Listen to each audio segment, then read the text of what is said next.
저는 이 시간에 열왕기상 18장 41절로 46절의 말씀에 근거해서 비를 내리는 엘리야의 기적이라는 제목으로 같이 은혜를 나누고자 하겠습니다. 엘리야가 850명의 바알과 아스타의 선지자들과 대결하는 역사가 일어났습니다. 850대 1. 인간적으로 생각할 때는 도저히 납득할 수도 없고 이길 수 없는 그런 싸움이었다는 것입니다. 하지만은 엘리야는 전적으로 하나님을 의지하고 믿었던 것입니다. 동서남북을 바라본 것도 아닙니다. 환경을 바라본 것도 아니에요. 오직 하나님만 의지했어요. 그랬을 때 놀라운 역사가 일어났습니다. 갈멜산 자단에 불이 임했다는 것이에요. 그것으로 인하여 바알과 아세라 선지자들을 심판하는 그런 역사가 일어났습니다. 그래서 참신이 누구인가를 보여주는 역사가 일어났던 것입니다. 하나님의 능력을 힘입어 당당하게 승리한 하나님의 사람 엘리야는 승리 후에 무엇을 했습니까? 엘리야는 자기 자신을 자랑하지도 않았습니다. 자 봐라, 내가 이렇게 능력 있고 권능이 있어서 불을 내리지 않았느냐, 자 나를 따르라, 이런 것도 아니었다는 것입니다. 승리했다고 자만하지 않고 하나님의 약속을 실현하기 위해서 그는 기도했다는 것입니다. 기도하는 자는 승리에 도취하지 않고 깨어있는 사람이라고 말씀드릴 수가 있어요. 엘리야는 기도하는 사람입니다. 그 문제가 있을 때 물론이고 문제가 해결된 다음에도 그는 기도를 잊지 않았다는 것입니다. 엘리야는 모든 문제를 끌어안고 하나님 앞에 나가는 사람이었어요. 엘리야는 하나님의 뜻을 위해서 철저하게 기도하는 사람이었습니다.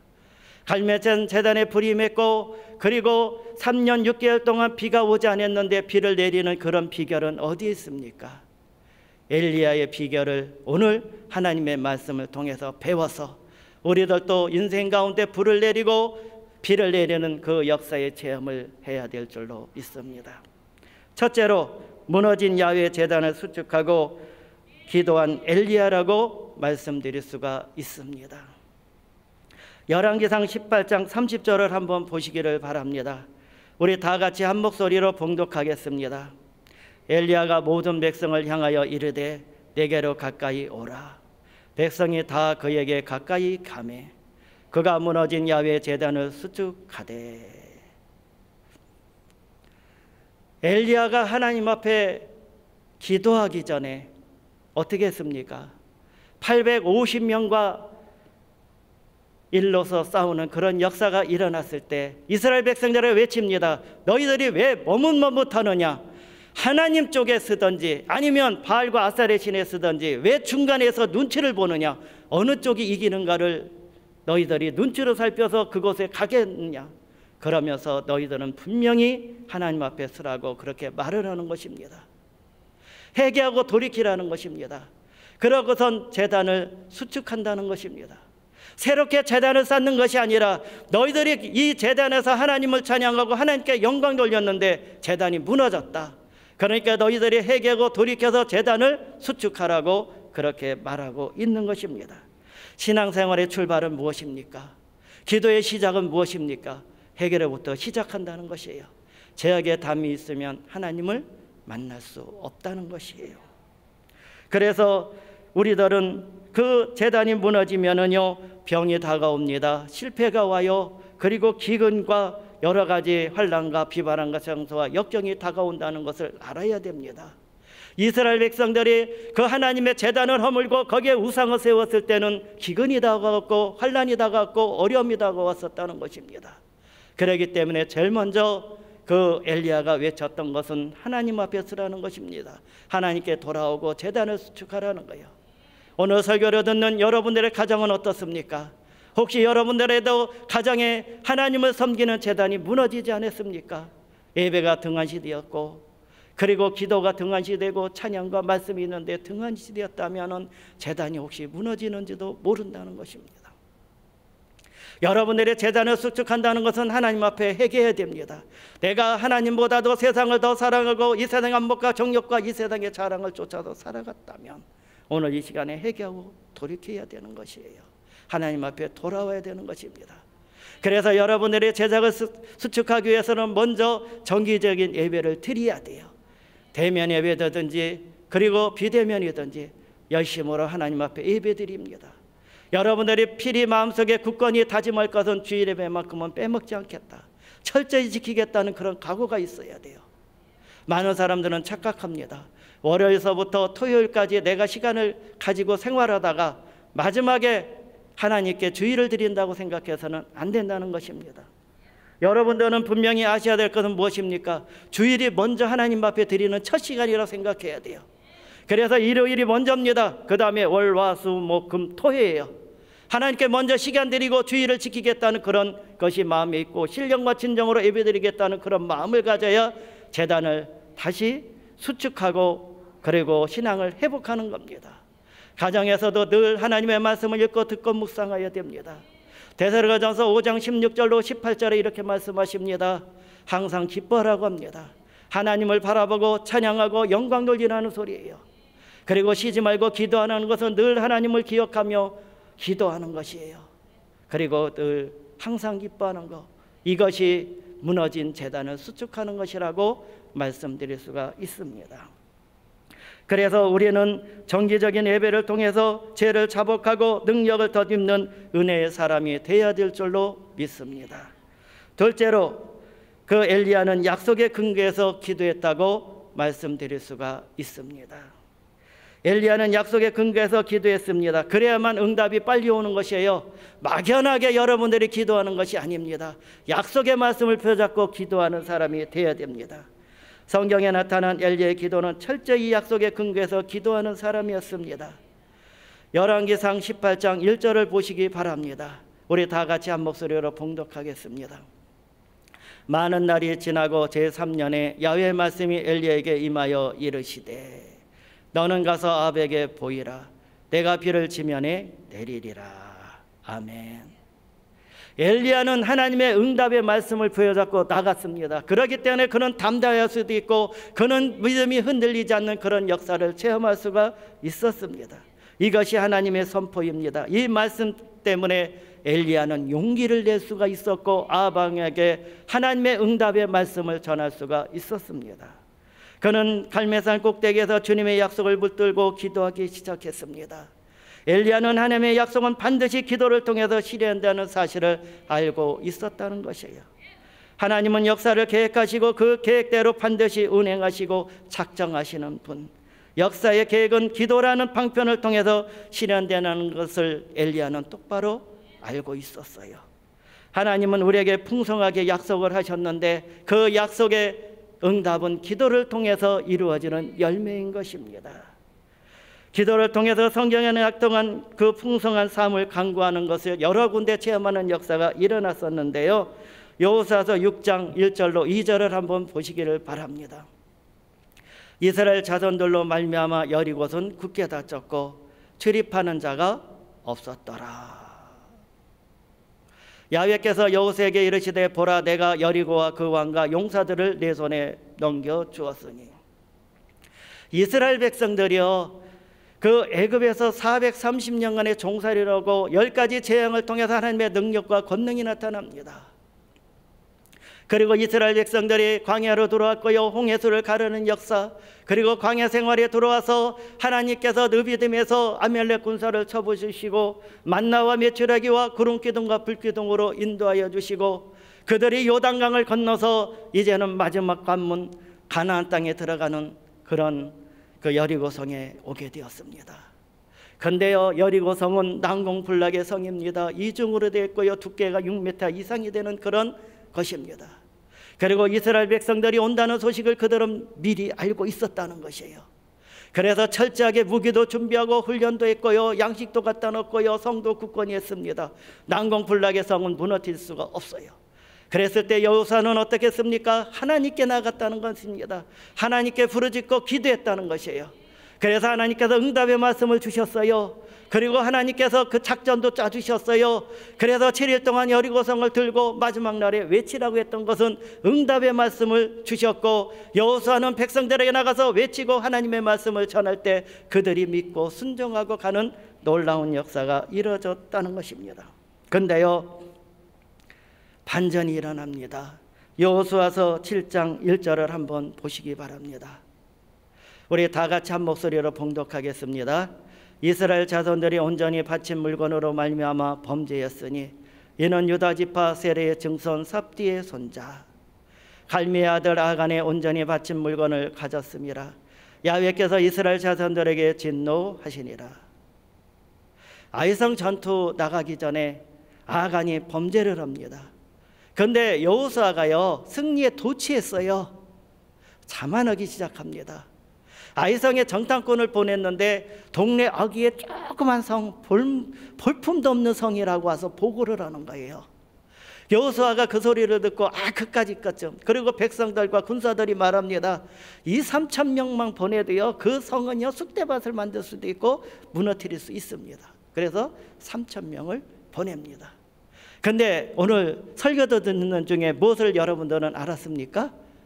여호수아가요 기도하지 않았어요.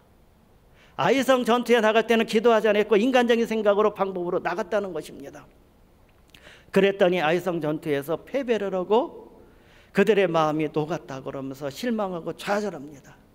여호수아가 하나님께 기도했더라면 아간의 범죄도 알게 되었고요 회개하는 역사도 일어났고 죄의 문제도 해결했고요 그리고 아이성 전투에서 하나님께서 응답의 말씀을 주시고 함께해서 승리할 수 있었는데 인간적인 방법으로 쳐들어가고 인간적인 방법으로 하니까 실패할 수밖에 없었다는 것입니다. 그랬을 때 여호수아서 그 8장 1절을 한번 보시기를 바랍니다. 우리 다 같이 한 목소리로 합독하겠습니다. 야훼께서 여호수아에게 이르되 두려워하지 말라 놀라지 말라 군사를 다 거느리고 일어나 아이로 올라가라. 보라 내가 아이 왕과 그의 백성과 그의 성읍과 그의 땅을 다 내 손에 넘겨 주었으니. 여호수아가 깨달았습니다. 하나님께 기도하지 않고 하나님을 의지 않았고 인간적인 방법으로 나갔기 때문에 실수했다는 것을 알았어요. 그때 회개하고 돌이키고 하나님께 기도하니까 아간의 범죄와 죄의 문제를 해결했고 그리고 하나님을 철저하게 의지하고 나가니까 하나님께서 응답의 말씀을 주셨고요 작전도 여리고성을 무너뜨릴 때 작전을 하나님께서 짜주시고 함께했던 것처럼 아이성 전투에서도 작전도 짜주시고 함께하니까 아이성을 무너뜨리는 놀라운 기적의 역사가 일어났다는 것을 여러분들은 알아야 될 줄로 믿습니다. 셋째로 겸손함으로 매여 달린 엘리야의 기도가 있다는 것입니다. 엘리야는 겸손한 사람이었어요. 아까 제가 서론에 말씀드렸듯이 갈멜산 제단에 불을 내린다는 것은 놀라운 기적이에요. 왜냐하면 제단에 물을 뿌렸다는 것입니다. 인간적인 방법으로는요 불을 못 붙여요. 왜냐하면 제단에 그 제물에 물이 흠뻑 젖어 있기 때문에 인간의 방법으로는 못 붙이는데 그가 하나님의 능력으로 기도하니까 불이 내려서 그 제물과 제단을 불살라버리는 놀라운 역사가 일어났다는 것입니다. 그래서 엘리야는 교만하지 아니하고 엘리야는 살아계신 창조주 하나님께 굴어 엎드리는 사람이라고 말씀드릴 수가 있습니다. 기도할 때 엎드리는 것은 창조주 앞에 겸허하게 나가는 그런 자세라고 말씀드릴 수가 있어요. 엘리야는 무릎을 꿇어 엎드렸습니다. 얼굴이 무릎 사이에 들어갔다는 것은요 그것은 철저하게 하나님께 모든 것을 맡기고 순종한다는 것을 보여주고 있어요. 여러분 소돔과 고모라의 사건을 아십니까? 거기에는 아브라함이 기도하는 장면이 나와 있어요. 하나님께서 소돔과 고모라를 심판해서 멸하겠다고 했을 때 의인을 두고 기도합니다. 처음에는 50명, 40명, 그리고 30명, 20명에 이르기까지 기도할 때 뭐라고 하는지 아십니까? 하나님 감히 노하지 마소서. 부족한 사람이 하나님께 기도합니다. 그는 그렇게 말합니다. 창세기 18장 20절을 한번 보겠습니다. 우리 다 같이 읽겠습니다. 아브라함이 대답하여 이르되 나는 티끌이나 재와 같사오니 감히 주께 아뢰나이다. 요한복음 3장 16절에 보면 하나님이 우리를 사랑해서 독생자를 보내주셨어요. 우리는 죄를 범했음에도 불구하고 버림받아도 마땅하고 죄지었기 때문에 우리는 지옥에 갈 영혼들이었고 보잘것없고 쓸모없는 인간들이었는데 예수님께서 오셔서 우리를 구원시켜 주시고 하나님을 아버지로 부르게 주시고 하나님의 시민권을 주셔서 하나님 앞에 우리가 기도하고 하나님의 자녀로서 살아가며 축복을 받을 수 있는 것은 하나님의 은혜였다는 것입니다. 오늘도 여러분들은 보잘것없고 부족했음에도 불구하고 하나님이 사랑해 주셔서 오늘 이 자리에 선 줄로 믿습니다.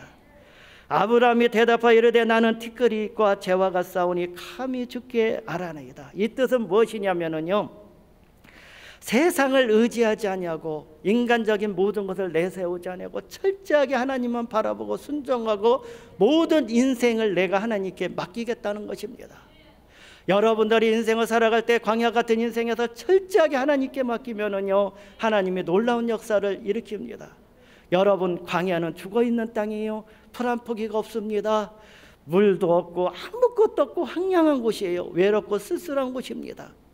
그런데 이스라엘 백성들이 하나님을 의지했을 때 하나님이 함께 했다는 것입니다. 그래서 그 죽어있던 땅이 하나님이 함께한 게 생명력이 넘쳤고요, 그리고 만나와 메추라기가 내리는 역사, 그리고 물이 강같이 흐르는 풍족한 땅으로 변한 것처럼 여러분들이 철저하게 모든 인간적인 방법을 포기하고 주님만 바라보며 십자가 튼튼히 붙잡고 나가면 이스라엘 백성의 광야에서 하나님께서 풍성하게 축복해 주셨듯이 하나님께서 여러분의 광야 같은 인생에서 구름 기둥과 불 기둥, 만나와 메추라기, 반석에서 물을 내며 그리고 하나님이 함께하는 그 풍성한 축복으로 안겨 주실 줄로 믿습니다. 자기 자신이 피조물임을 겸허하게 인정하고 피조물답게 창조주 하나님 앞에 나아가는 것입니다. 우리는 늘 겸손해야 합니다. 겸손하게 무릎 꿇고 하나님 앞에 나가는 사람들이 되어야 됩니다. 감히 기도조차 할 수 없는 인생이었으나 주님의 사랑으로 하나님의 보좌 앞에 나갈 수 있는 것은 오직 십자가의 은혜입니다. 그러므로 그 보좌 앞에서 내 모습을 내려놓고 겸손하게 무릎 꿇고 기도하는 그런 마음의 자세가 있어야 됩니다. 경배의 대장이신 하나님께 기도로 조아리며 그분을 영광 돌리고 그분을 찬양하면서 기도할 때 갈매잔 자단에 불임한 것처럼, 그리고 3년 반 동안 비가 안 왔는데 비를 내려주는 그런 기적을 체험할 수 있는 줄로 믿습니다. 셋째로 구체적인 기도를 해야 되는 것입니다. 엘리야는 구체적인 기도를 했다는 것입니다. 엘리야는 막연하게 하나님께 그냥 사정하며 기도한 것이 아니에요. 그는 약속의 말씀을 펴잡고 기도했다는 사실인 것입니다. 이스라엘이 비를 갈망하는 상태이기 때문에 비를 내려달라고 간절하게 그는 기도하는 사람이라고 말씀하고 있습니다. 야고보가 이렇게 증언하고 있습니다. 야고보서 5장 17절을 보시기 바랍니다. 엘리야는 우리가 성정이 같은 사람이로되 그가 비가 오지 않기를 간절히 기도한 즉 3년 6개월 동안 비가 오지 않았습니다. 18절에 보니까 다시 기도하니 하늘이 비를 주고 땅이 열매를 맺었다고 그렇게 말하고 있습니다. 약속의 말씀을 붙잡고 기도했더니 하나님께서 비를 내려주는 놀라운 역사를 해주셨던 것입니다. 여러분들은 무엇을 위해서 기도하고 있습니까? 오늘 이 자리에 예배드리러 나온 목적이 있을 것입니다. 하나님께 영광 돌리고 하나님께 영광 돌리며 찬양하며 기도하기 위해서 나왔는데 여러분들은 기도의 목적이 무엇이 있습니까? 오늘 이 시간에 여러분들은 기대감을 갖고 나왔고 기도의 제목을 갖고 나왔다면 한번 이 시간에 생각해 보시기를 바랍니다. 야베스의 기도가 역대상 4장 10절에 나와 있습니다. 우리 역대상 4장 10절의 말씀을 다 같이 봉독해 보겠습니다. 야베스가 이스라엘 하나님께 아뢰어 이르되 주께서 내게 복을 주시려거든 나의 지역을 높이시고 주의 손으로 나를 도우사 나로 환난을 벗어나 내게 근심이 없게 하옵소서 하였더니 하나님이 그가 구하는 것을 허락하셨더라. 야베스라는 사람은 태어날 때부터 불쌍한 사람이었어요. 가난한 집에 태어났고 아버지가 없습니다. 그리고 태어날 때도 너무나 힘들고 난산으로 태어났나 봅니다. 그러니까 어머님이 야베스라는 이름을 지어줬는데 그 이름의 뜻은 수고로이 내가 낳았도다. 어떤 부모가 자식에게 축복의 이름을 지어줘야 되는데 그런 이름을 지어줬겠습니까? 그런데 나중에 야베스라는 사람이 귀중한 자, 존귀한 자라고 변할 수 있는 것은 그가 하나님 앞에 철저히 믿고 그리고 하나님 앞에 그 구체적으로 기도를 하였기 때문에 그런 축복과 응답을 받을 수가 있었다는 것입니다. 야베스가 이렇게 기도합니다. 나에게 복의 복을 주시옵소서. 그러면서 이렇게 말합니다. 나의 지역을 넓혀 주시옵소서. 나의 지역을 넓힌다는 것은 영적인 지경 믿음을 주시고 명문 가정을 만들 수 있게 하여 주옵소서. 나의 지역을 넓힌다는 것은 범사가 잘 되는 그 형통한 복을 달라는 것입니다. 환경의 축복을 주시고 물질의 축복을 주셔서 이 가난에서 벗어나게 해달라는 것입니다. 그리고 나의 지경을 높여달라는 것은 건강의 축복을 달라는 거예요. 아마 불구로 태어났는지도 모르고 몸이 아프고 약한지도 모릅니다. 나에게 건강의 축복을 달라고 그렇게 그는 기도했어요. 그리고 주의 손으로 나를 도우사 환난에서 벗어나 내게 근심이 없게 하여 주옵소서. 우리가 인생을 살아가면서 근심과 걱정과 환난을 다 벗어나고 이기고 승리하고 갈 수 있는 것은 하나님이 늘 나를 불꽃 같은 눈동자를 껴주시며 실만음과 푸른 초장으로 인도해 주는 것입니까? 내가 천만금을 갖고 있고 권력을 갖고 있고 이 세상에서 모든 삶 가운데서 잘 나간다고 하지만 마음이 불안하고 걱정하고 두려움에 사 있기 때문에 이 사람은 행복한 사람이 아니에요. 환경이 복을 주는 것이 아니라 하나님께서 나에게 평강과 기쁨을 줘야 되기 때문에, 그래서 야베스는 하나님이 주시는 기쁨과 평안을 달라고 그렇게 기도했다는 것입니다. 성도님의 기도 제목은 무엇입니까? 무엇을 위해서 기도하고 있습니까? 물으면 그냥 기도하고 있죠. 그냥 이것저것 기도하다가 나도 모르고 하나님도 모를 정도로 중언부언하고 있습니까? 여러분들이 기도할 때는요, 먼저 하나님 앞에 감사 기도해야 되겠다. 내가 먼저 또 주님의 보혈의 피에 의지하여 회개해야겠다. 그리고 내가 나라와 민족을 위해서, 교회를 위해서, 우리 당회장 목사님을 위해서, 그리고 우리 성도님들의 문제를 위해서, 아니면 우리 가정을 위해서 이런 문제가 있는데 저런 문제가 있는데 하면서 여러분들이 기도를 제목을 놓고 구체적으로 기도하고 있습니까? 이것저것 기도하다가 저것 기도하다가 앞으로 갔다 뒤로 갔다 헷갈리게 기도하고 있습니까? 여러분들은 구체적으로 기도하는 사람, 엘리야는 비가 오게 해달라고 목표를 정하고 구체적으로 기도하는 사람이었던 것입니다. 그 다음에 넷째로 간절하게 끈질기게 부르짖는 엘리야의 기도에 대해서 말씀을 드리고자 하겠습니다. 갈라디아서 6장 9절에 우리가 선언하게 되 낙심하지 말지니 포기하지 아니하면 때가 이름에 거둔다고 말씀하고 있는 것입니다. 우리처럼 어두운 길을 방황할 수 있는 연약한 인간은 그 엘리야도 비슷하다고 말씀드릴 수가 있습니다.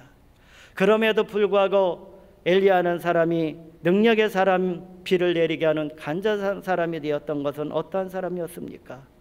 그는 하나님의 비를 내릴 거라는 약속을 주셨는데 그는 나태하지 않고 마음 편히 쉬지도 않았습니다. 간절하게 하나님께 기도하는 사람이었고 그 하나님의 뜻을, 약속의 맛을 벼잡고 기다리는 사람이라고 말씀드릴 수가 있는 것입니다. 저도 간절하게 하나님 앞에 최선을 다해서 목숨 걸고 기도한 적이 있어요. 신학교 1학년 때입니다. 근데 그때 제가 그 원장에서 수영을 좀 배웠어요. 그래갖고 한 달 정도 수영을 배우면 절대로 바다에 나가서 수영을 하면 안 됩니다. 그것은 초보자도 아니에요. 근데 수영을 막 이렇게 하는데 자꾸 가라앉더라고요. 그런데 수영 가리키는 분이 뭐라고 하시냐면 물에 맡기세요. 그러면 뜹니다. 그러더라고요. 맡겨봤더니 뜨더라고요. 그때부터 이제 수영을 배워서 기초적인 거 그래 갖고 어느 정도 한 달 정도 배웠더니 조금씩 앞으로 나가더라고요. 그래 갖고 이제는 그 강원도에 가서 그쪽에 가서 수영을 한번 해봐야지, 바다에, 그런 마음을 먹고 바다를 갔더니 잔잔하더라고요. 그런데 동해안은 제가 처음 갔어요. 서해안은 많이 갔습니다. 경사가 완만한데 동해안은 잘못하면은요 가다가 푹 꺼지는 수가 많이 있습니다. 그랬는데 제가 이제 수영을 들어가서 막 그러는데 그 방향을 보고 갔어야 되는데 막 수영하다 보니까 뒤돌아보니까 육지에서 너무 떨어진 거예요. 그때 제가 깜짝 놀랐습니다. 너무 온 거예요. 앞을 안 보고 무조건 수영만 하다 보니까 육지에서 너무 떨어졌는데 뒤돌아보는 순간 겁을 먹었습니다. 그때 허우적거리기 시작합니다. 물에 빠지기 시작해요. 물 먹습니다. 그때 어떻게 했어요? 하나님 살려주세요. 하나님 살려주세요. 그렇다고 큰 소리로 했겠습니까? 간절함이 있었다는 거예요, 속으로. 왜 그러냐면 내가 여기서 죽으면 안 되지 않습니까? 사명이 끝나니까. 하나님께 간절하게 마음으로 기도하면서 허우적거리고 있는데 갑자기 뒤에서 손이 나타나갖고 저 목덜미를 잡으면서 끌어당기는 거요. 나는 그때 착각을 했습니다. 하나님의 손이 나타나갖고 확 끄는 줄 알고.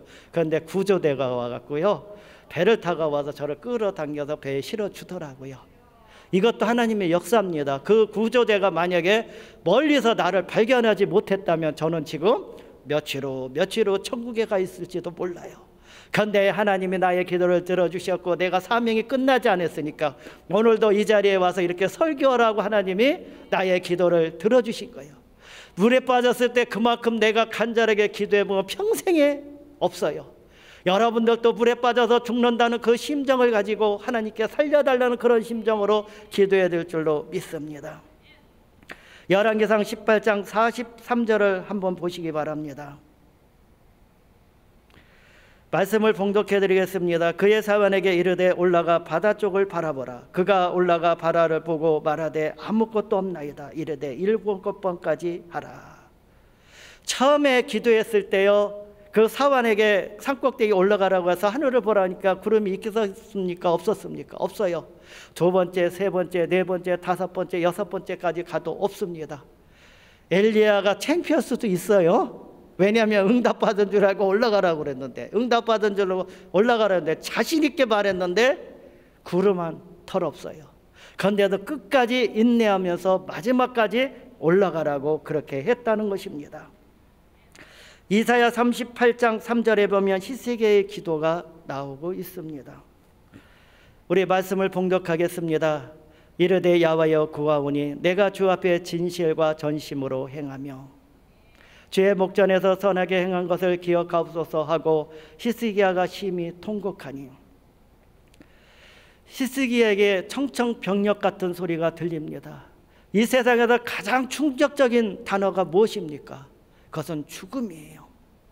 죽음만큼 두렵고 떨린 것이 어디 있겠습니까? 인생이 다 끝나버린다는 것이에요. 그 소식을 들었을 때 어떡합니까? 이 히스기야 왕은요, 그 유명한 의원을 찾으러 다니지도 않았고요, 좋다는 약을 먹지도 않았습니다. 오로지 골방에 들어갔어요. 하나님을 바라보고 하나님을 만나러 들어갔다는 것입니다. 환경적인 방법을 동원하지 않고요, 그는 벽을 향했습니다. 벽을 향해서 그는 눈물을 흘리면서 하나님께 기도하기 시작하는 것입니다. 망치를 갖고 간다고 해서 그 벽을 허물 수 있습니까? 불도저를 갖고 가서 그 벽을 민다고 무너지겠습니까? 죽음의 벽이라는 것은요, 절대로 인간적인 방법으로 무너뜨릴 수가 없다는 것이에요. 그는 동서남북을 바라보도 희망이 없을 때 그는 위에 계신 하나님을 바라보면서 부르짖고 기도합니다. 그는요, 하나님 앞에 목노와 농노와 심히 통곡하며 기도하는 것입니다. 우는 것은요, 간절함이 있고요, 그 마음을 드러낸다고 말씀드릴 수가 있는 것이에요. 그는 처절하게 하나님께 부르짖고 기도하고 기도하는 사람이 있고, 비둘기처럼 구구거리면서 너무나 눈탱이가 밤탱이 되도록 콧물 눈물 다 쏟으면서 기도했어요. 여러분들 이렇게 기도해 본 적이 있습니까? 이렇게 약속의 말씀을 붙잡고 기도한 적이 있습니까? 그랬더니 하나님께서 그의 눈물과 기도를 들어주셨어요. 그래서 그 담벼락을 무너뜨리는 놀라운 역사가 일어났다는 것입니다. 이사야 38장 5절을 한번 보시기 바랍니다. 너는 가서 히스기야에게 이르기를 내 조상 다윗의 하나님 야훼께서 이같이 말씀하시기를 내가 내 기도를 들었고 내 눈물을 보았노라. 내가 내 수 안에 15년을 더하고. 눈물을 봤다는 것입니다. 이것은 무엇입니까? 그 눈물을 흘린다는 것은 전심전력으로 마음을 드러내며 하나님 앞에 간절히 기도하는 역사가 일어났다는 것을 여러분들은 알아야 됩니다. 제가 강동교회에 있을 때 교통사고 난 거 한번 간증한 적이 있었습니다. 제가요, 그 교구를 맡아서 구리시에 신방으로 갑니다. 강동에서 구리시로 가려면은요, 고속도로를 타야 돼요. 그래서 제가 운전대를 잡고 옆에는 권사님이 앉고요, 뒤에는 지역장님이 앉으셨습니다. 우리가 점심을 먹고 이제는 차를 몰아서 강동 IC를 빠져나와서 고속도로를 막 달리는데, 고속도로는 100km로 달립니다. 그런데 갑자기 뒤에서 부닥치는 그런 느낌을 받았어요.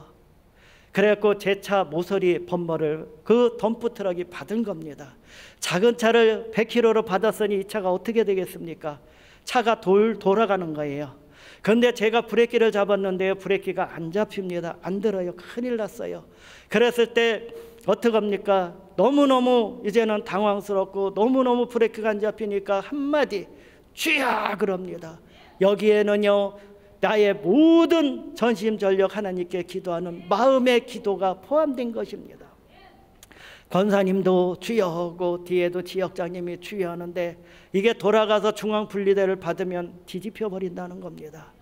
그래갖고 우리는요 외마디 주여 주여 이렇게 부르짖었더니 마지막에 브레이크가 2바퀴 정도 도는 것 같아요. 제가 쉬어본 거는 아니에요. 급해서 어떻게 쉬어보겠습니까? 차는 도는 것 같았는데 마지막에 분리대에 안 부닥쳤다는 거예요. 그런데 그 차가 덤프 트럭에 주행랑을 쳐서 도망가는 겁니다. 그런데 희한하게 그 차를 쫓아갈 수 있도록요 그 방향으로 딱 쓴 거예요. 만약에 뒤로 섰다면 어떻게 됐습니까? 그래갖고요 그 차를 이제 또 따라가면서 뒤에서 내가 불빛으로 반짝반짝하면서 이렇게 당신 도망가도 이제는 안 된다고 내가 신호를 계속 보내니까 한 1km쯤 갔나요? 좀 넘게 갔는지 모르더니 나중에 고속도로 그 세울 수 있는 데 가서 세우고 잘못했다고 그러고 막 그러더라고요. 그래서 경찰관도 오고 이렇게 해서 조서를 꾸미고 이제는 돌아갔고 이렇게 했는데 보험회사에서요 9대1이 나왔다는 겁니다. 뒤에서 받았는데 어떻게 9대1이 나와요? 그러면서 나한테 이런저런 얘기하더니 나를 떠보더니 9대1로 판결이 나왔어요.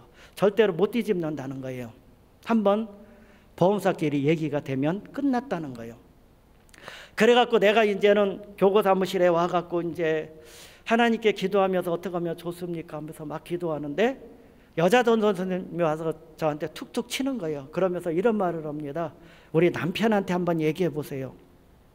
그런데 제가 강동교회에 간 지가 얼마 안 됐습니다. 그래서 그 전도사님 남편이 무슨 일을 하는지 뭐 하는지를 제가 잘 몰라요. 그래서 기도하고 있는데 왜 방해하지? 저 남편이 뭐 하는 사람이야. 근데 나중에 전화하라고 그래서 전화번호 적어줬는데 전화해 보니까 굉장히 높은 위치에 있다가 변호사가 된 분이에요.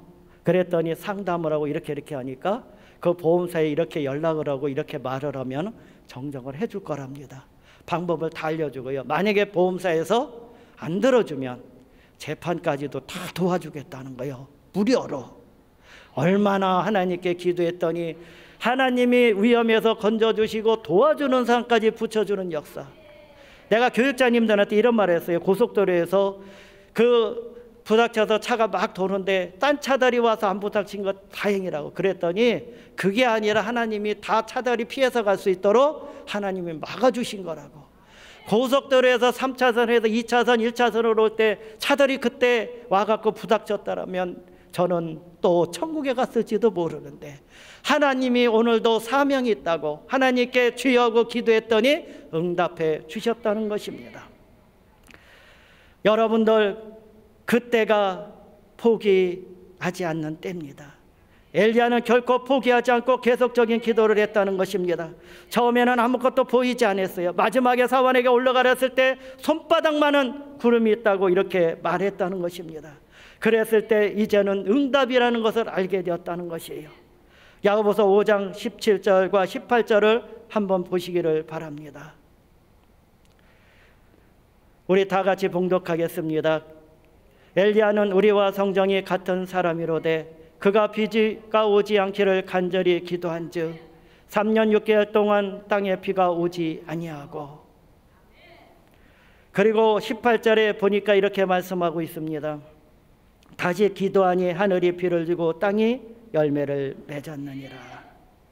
엘리야라는 사람이 제단을 수축하고 회개하고 겸손하게 정적으로 하나님께 맡기고 구체적으로 약속의 말씀을 믿고 간절하게 열정적으로 기도했더니 하나님께서 비를 내리는 축복을 주셨듯이 여러분들의 가정에도 혹시 가물어 있습니까? 여러분들 가정에 비가 내리지 않습니까? 메말라 있는 가정이라면 질병으로 인하여 물질적으로 인하여 그리고 자녀와 여러 가지 환경의 문제가 메말라 있다면 올 엘리야처럼 여러분들이 기도하면 갈멜사잔에 불이 난 것처럼 그리고 3년 6개월 동안 비가 안 왔는데 하나님께서 비를 내려 두셨듯이 여러분들에게 오늘도 비로소 응답하여 주실 줄로 믿습니다. 결론의 말씀을 드리고자 하겠습니다. 하나님은 우리의 기도에 반드시 응답하십니다. 그리고 때는 하나님께서 정하신다는 것이에요. 그때가 이럴 때까지 계속 기도하십시오.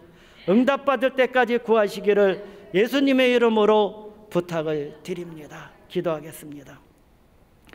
참으로 좋으신 하나님 아버지,